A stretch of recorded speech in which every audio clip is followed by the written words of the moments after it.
કરમસદ આણંદ મહાનગરપાલિકાની સ્થાનિક સ્વરાજની ચૂંટણી અને એમાં પણ જ્યારે કોર્પોરેશનની ચૂંટણી છે આજે ખાસ કરીને આણંદના ધારાસભ્ય યોગેશભાઈ પટેલ આજે વોર્ડ નંબર 7ની અંદર નાકાવાડા હનુમાનજી ખાતે પ્રજાપતિ સમાજના આગેવાનો સાથે બેઠક યોજી ભજીયાની લિજ્જત પણ માણી. સાથે આપણે પૂછીશું યોગેશભાઈ શું કહેશો, એક પછી એક સતત બેઠકો કરી રહ્યા છે આજે પ્રજાપતિ સમાજ સાથે શું કહેશો? ભારતીય જનતા પાર્ટીના 52 ઉમેદવારો ખૂબ વિશ્વાસ અને ગર્વભેર આજે પ્રજાની વચ્ચે જઈ રહ્યા છે.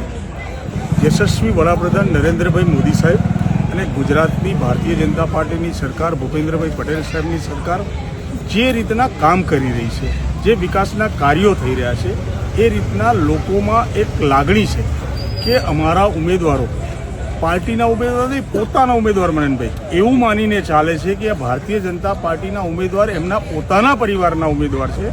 અને જ્યારે લોકોની વચ્ચે જઈએ છીએ તો અમને અનહદ પ્રેમ આશીર્વાદ મળે છે. અમારા ઉમેદવારોને લઈને જઈએ છીએ ત્યારે ખૂબ આનંદ થાય છે. લોકોનો આશીર્વાદ પ્રેમ એટલો મળે છે કે અમે ગદગદી થઈ જઈએ કે હજુ પણ અમે વધુને વધુ સેવા કરવા માટેનો સંકલ્પ કરી શકીએ. ખાસ કરીને જ્યારે આગેવાનોને મળી આપણે બેઠક જોઈ, કોઈ સમસ્યા એવી કોઈ માગણી એવી સામે આવી સમાજની? વિકસતું શહેર છે, મહાનગરપાલિકા બની છે, વિકાસની દિશામાં આગળ વધવું છે. મધ્ય ગામમાં જે સુવિધાઓ છે એવી ને એવી દરેક જગ્યાએ સુવિધા ઊભા થાય. પાણીની સમસ્યા કોઈ હોય તો પૂરી કરવી છે, રસ્તાની કોઈ સમસ્યા હોય તો પૂરી કરવી છે, ગટરની સમસ્યા હોય તો પૂરી કરવી છે. ભારતીય જનતા પાર્ટીની સરકાર લોકોના માટે વધુમાં વધુ સગવડો ઊભું કરી શકે એના માટે સતત પ્રયત્નશીલ રહે છે. અને આજે લોકોની વચ્ચે રહીને અમે પણ જાણીએ, અમારા નવા આવનારા ઉમેદવારો પણ જે જ્યારે પ્રજાના આશીર્વાદથી ચોક્કસપણે મહાનગરપાલિકા 52 સીટ જીતવા જ્યારે જઈ રહી છે ત્યારે અમને પૂરો વિશ્વાસ છે કે અમારા ઉમેદવારો પણ લોકોની વચ્ચે જાય, લોકો એમને પણ ઓળખે, એ લોકોને પણ ઓળખે, પ્રજાજનોને ઓળખે. અને એ હેતુસર અમે ગ્રુપ મિટિંગો યોજી રહ્યા છીએ અને એમાં ખૂબ આવકાર મળી રહ્યો છે. તો યોગેશભાઈ ખાસ કરીને દરેક સમાજને શું સંદેશ?